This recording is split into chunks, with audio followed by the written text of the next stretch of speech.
buenas noches a todos los que nos estén viendo en esta entrevista con Iván Valcárcel. Es un miembro del Partido Comunista del Perú en Madrid, fue dirigente sindical, metalúrgico y también referente en Izquierda Unida en el Callao.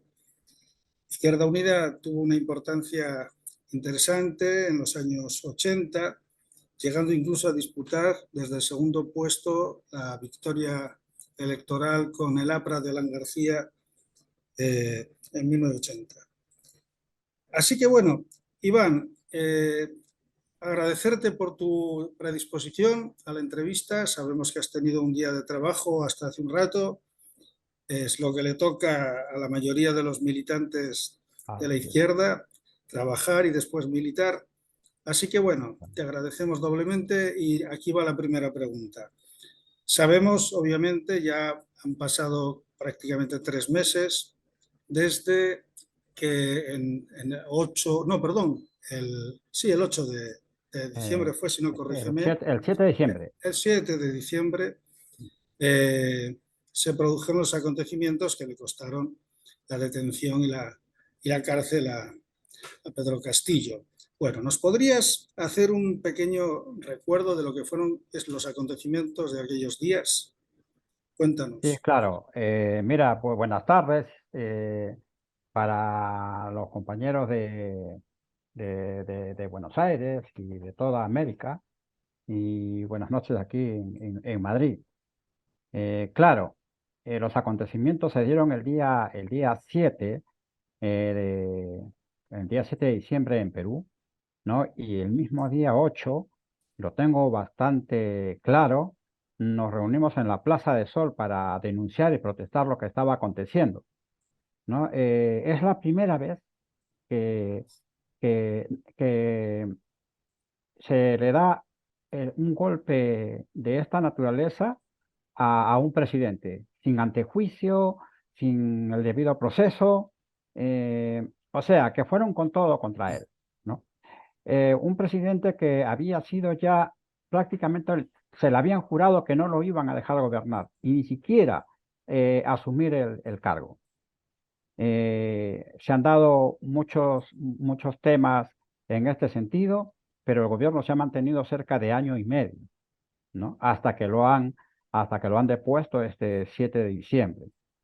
El presidente Castillo ha sido tremendamente racializado en una sociedad en la que nuestras, nuestras, este, nuestros hermanos aymaras, nuestros hermanos achaninca, nuestros hermanos quechua siempre han sido marginados y nunca se les ha permitido participar en decisiones de carácter nacional, ni siquiera local. El presidente Castillo fue una esperanza y su programa también, por supuesto, ¿no? Fue una esperanza para todos los peruanos, todas las peruanas. Ciertamente tendría que decir que cometió gruesos errores. El primero de ellos, él tenía una de las palancas principales, ya que tenía el Congreso en contra, una de las palancas principales para poder manejar la estabilidad del dólar, que era el Banco Central de Reserva del Perú. El Perú contaba con unas reservas, las segundas más importantes en América Latina. Y comete el error de ratificar por 5 años más a Julio Velarde, un ultraneoliberal. Y por supuesto, hay audios que demuestran que Keiko Fujimori, con otros de derecha, señalaron de que había que desestabilizar el dólar, había que hacer subir los productos y todas esas cosas para desestabilizar al gobierno de Castillo. Seguidamente Castillo, los gobernantes de América Latina progresistas rompen con USAID. Él no. Él renueva a USAID por 6 años más en el Perú. Él se acerca tremendamente a los Estados Unidos. Al punto de que en la Cumbre de las Américas, luego de que no señalara ninguna protesta por la por el tratamiento que se le había dado a Cuba, a Nicaragua y a Venezuela, que no se les dejó participar, termina en su discurso diciendo América para los americanos. Bueno, el presidente además envió un proyecto de ley para que el Congreso modificara la Constitución. Por supuesto que el Congreso lo recibió con beneplácito y a la fecha ha cambiado 50 artículos en la comisión, en la subcomisión de Constitución, que se verá en el Pleno, ¿no? Que todavía no se ha visto, pero que es para favorecer más a las transnacionales. O sea, son errores cometidos por el presidente Castillo, además de que se alejó del movimiento popular en determinado momento. Los trabajadores, las centrales, los campesinos salían a las marchas para apoyarlo y para presionar a la ultraderecha, señalándole que no iban a permitir la caída de Castillo. Sin embargo, Castillo siguió eh, eh, queriéndose apoyar en, en, en relaciones con la ultraderecha, con la derecha y con el imperio norteamericano. Lamentablemente ha pasado lo que ha pasado y, y sabíamos nosotros que si caía Castillo, que lo queríamos ganar nuevamente al movimiento popular, que si caía iba a ser atroz. Y ahora es atroz. Es lo que está pasando. Claro, sí. Llama la atención de que justamente en el caso de Castillo, quien se pasa a la otra parte, digamos, a la derecha, es su propia vicepresidenta, ¿no? Dina Boluarte. Y ¿podrías hacer un pequeño perfil político de esta mujer? ¿A qué partido pertenece? ¿De dónde viene? ¿Cómo se explica este giro, ¿no? A la derecha? Sí, bueno, eh, Dina Boluarte que eh, hizo su campaña poniéndose polleras, ¿no? Sí. Y para poder ganarse a un sector de nuestro pueblo, en la verdad ella no sentía, ella no siente a ese pueblo andino que mayoritariamente votó por ella. ¿De dónde viene ella? Ella viene eh, prácticamente de la nada, ella viene puesta a dedo, tal como fue el presidente Castillo. El presidente Castillo no es producto de una elección interna de una organización política. Perú Ujú. Libre del doctor Vladimir Serrón, al verse imposibilitado de participar en las elecciones, lo propone a Castillo, pero de forma dedocrática, ¿no? ¿Y por qué? Porque Castillo venía de hacer una huelga magisterial en la que se había hecho famoso, Sí. ¿vale? Y precisamente allá hay otro error de Castillo. Castillo rompe el sindicato magisterial que nadie lo había logrado, ni siquiera Fujimori. Él lo rompe, lo parte en dos. Él reconoce a otro sindicato, ¿no? Y bueno, al igual que Castillo fue nombrado a dedo, Dina Boluarte también fue nombrada a dedo sin tener mayores méritos. O sea, no era una mujer conocida en el espectro político del Perú, que había tenido una trayectoria ni nada. Por lo menos Castillo había tenido el antecedente de ser un dirigente sindical, ¿no? Un Sí. maestro, ser además de maestro agricultor, rondero, un hombre del pueblo realmente, ¿no? Ajá. Entonces, esto que generó simpatías, ciertamente que esta candidatura competía con otra candidatura de izquierda que era la de Verónica Mendoza, ¿no? En la que también estaba Patria Roja, el Partido Comunista y otras organizaciones, junto con el Movimiento Nuevo Perú, que era la organización de Verónica Mendoza. Se pensaba en algún momento que Verónica Mendoza iba a ser la alternativa de izquierda, pero no fue así, porque Verónica Mendoza, que empezaba a subir en las encuestas, empezó a eslograrse hacia el centro derecha creyendo que iba a ganar ese espacio, y lo que hizo fue perder el espacio que la apoyaba, Bien. ¿no? O cometió un error que se le había señalado ya, se le había dicho de que estaba cometiendo un error. Bueno, eh, Dina Boluarte, junto con el profesor Castillo, gana las elecciones en segunda vuelta y ella, antes de que lo derroquen, quizás un mes antes, ella dice a los cuatro vientos, si al presidente Castillo lo vacan, yo me voy con él. Y resulta que no lo hizo, no lo hizo así. Entonces, situaciones como esta, traiciones como esta, tenemos en el curso de la República para llenar libros. ríos de tinta.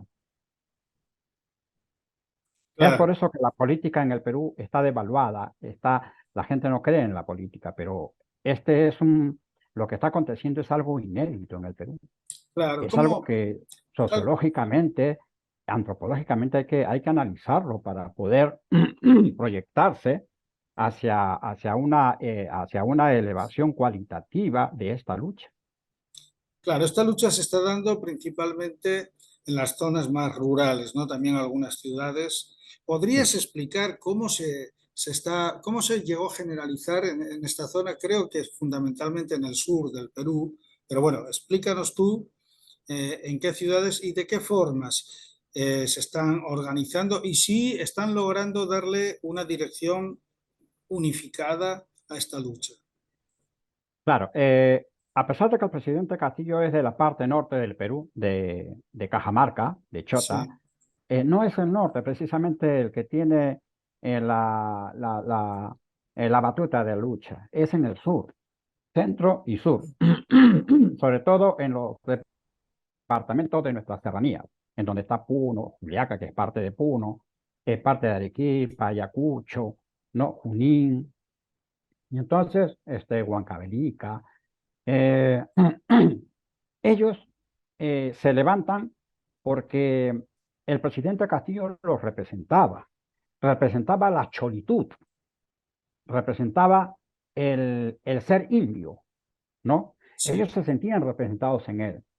Y resulta que esta campaña de racionalización, que para nosotros es una forma de presentarse esta lucha, pero que a la base es una lucha de clases, fundamentalmente, ¿no?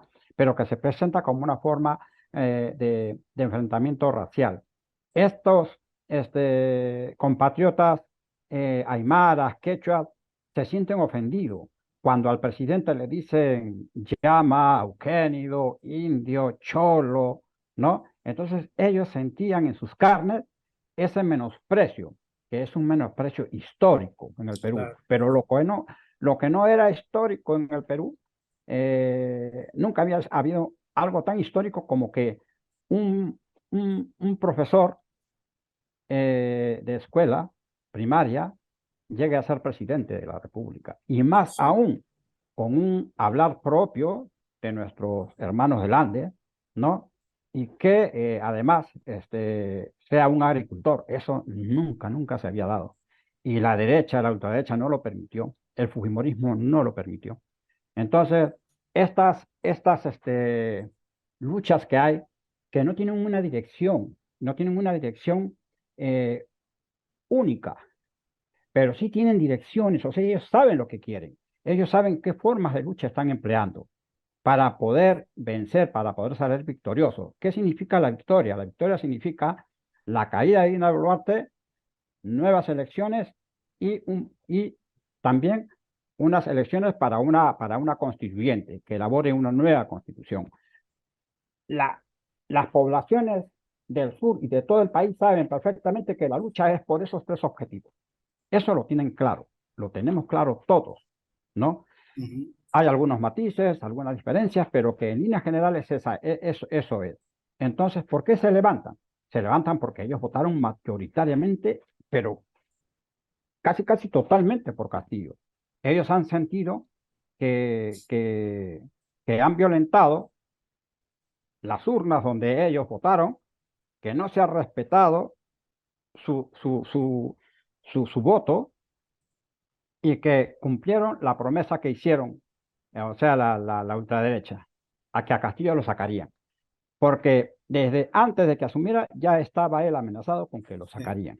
Y lo han cumplido. Nosotros tenemos, al igual que en toda América Latina, pero creo que nosotros tenemos un poco más una Fuerza Armada totalmente reaccionaria, una Fuerza Armada corrupta, corrompida, lo mismo que el Poder Judicial, lo mismo que la policía, ¿no?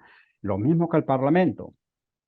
Hay un pensador peruano, un comunista, anarquista, Manuel González Prada, que dice, el Perú es un enfermo, que decía ya en el siglo pasado, el Perú es un enfermo que donde le pongas el dedo, brota pus.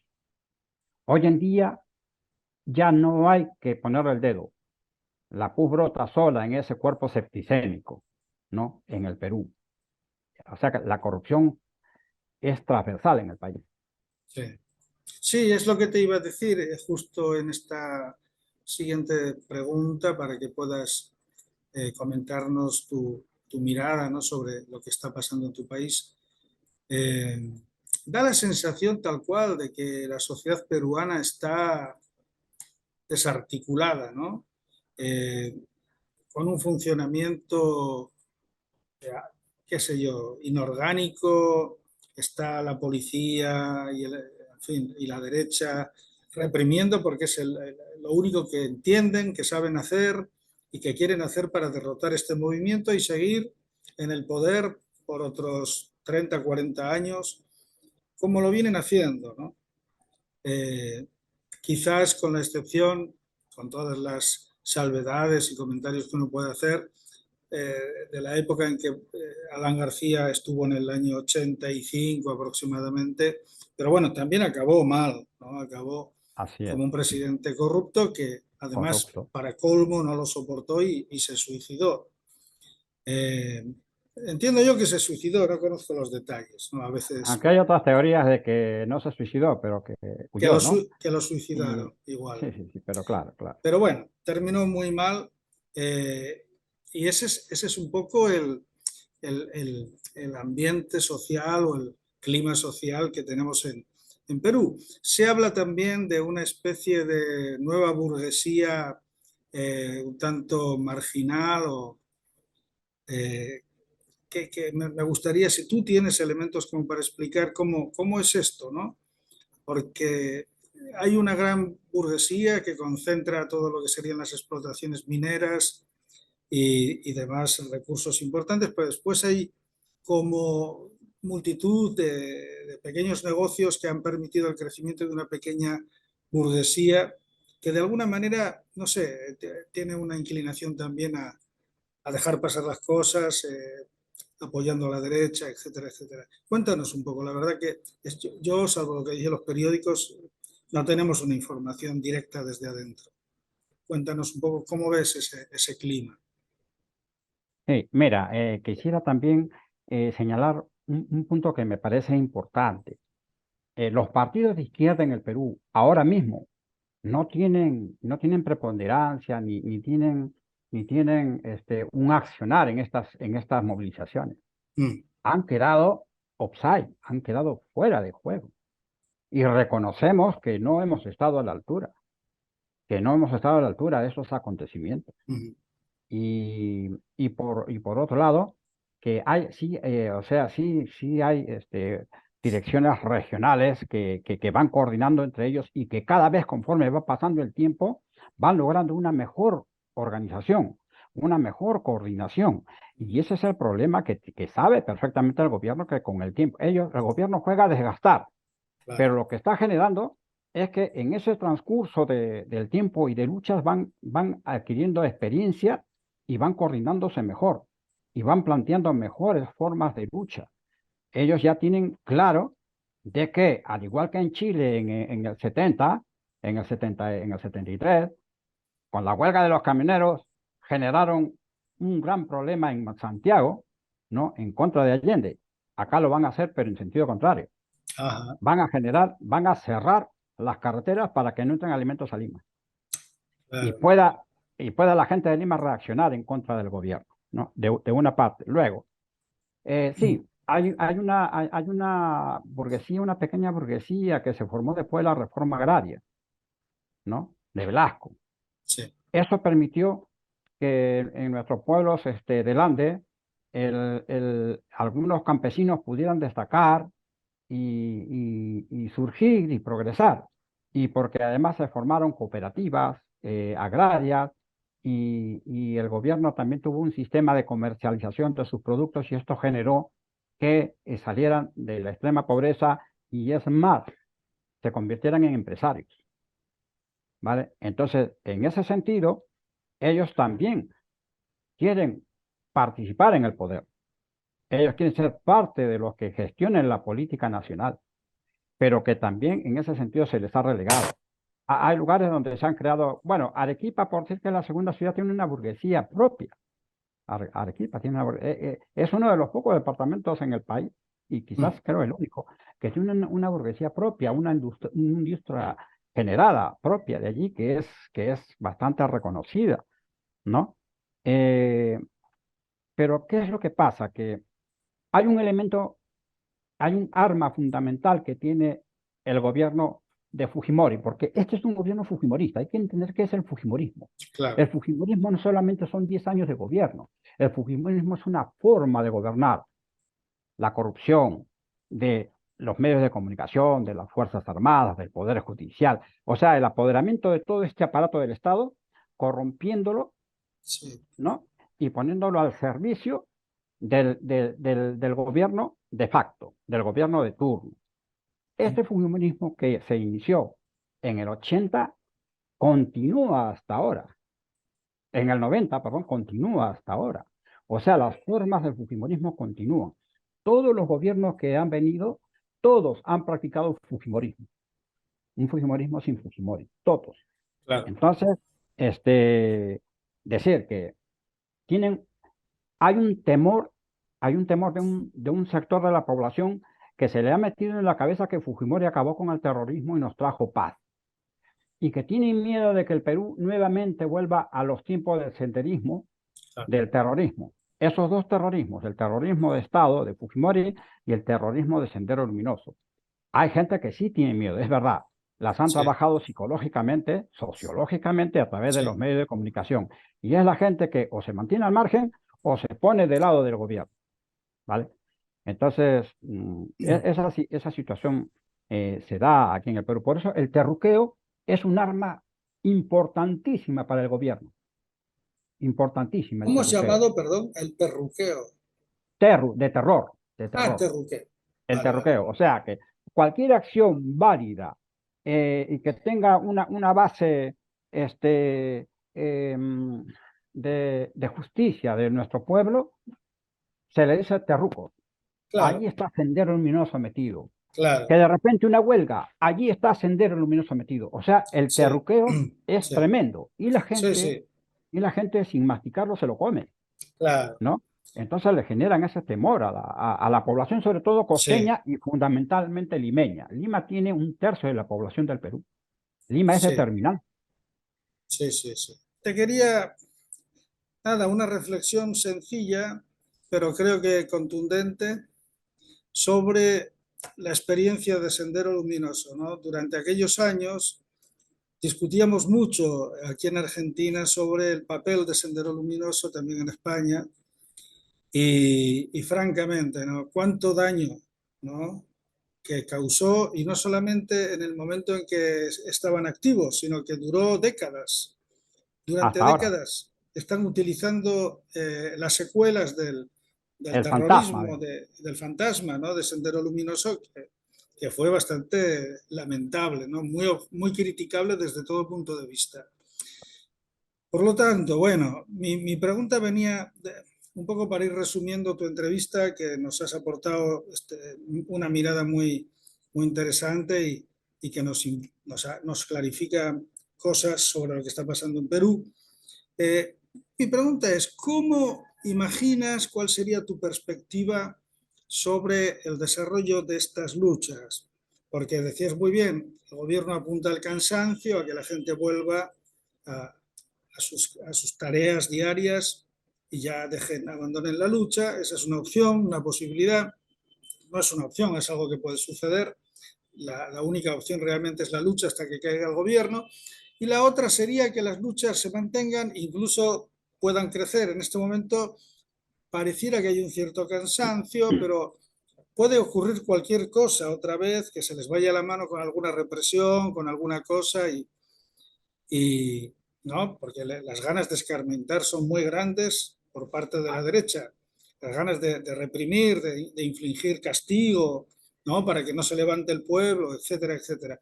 Pero tú cómo lo ves? ¿Piensas que los diferentes partidos de izquierda podrán encontrar ese camino, ese vínculo hacia las masas que están ahora prácticamente insurrectas, ¿no? Y lograr aplicar una política que obligue a la derecha a convocar elecciones y ver si se puede encauzar este enorme problema, ¿no? Que atraviesa Perú. Ya nos dirás. Sí, mira, me gustaría hacer rápidamente, sucintamente, un tema sobre Sendero, ¿no? Sendero fue una organización criminal de lesa humanidad, ¿no? Que se autotitulaba Partido Comunista Peruano, ¿vale? Por eso es que decir comunista es relacionarlo con Sendero, aquí en el Perú, ¿vale?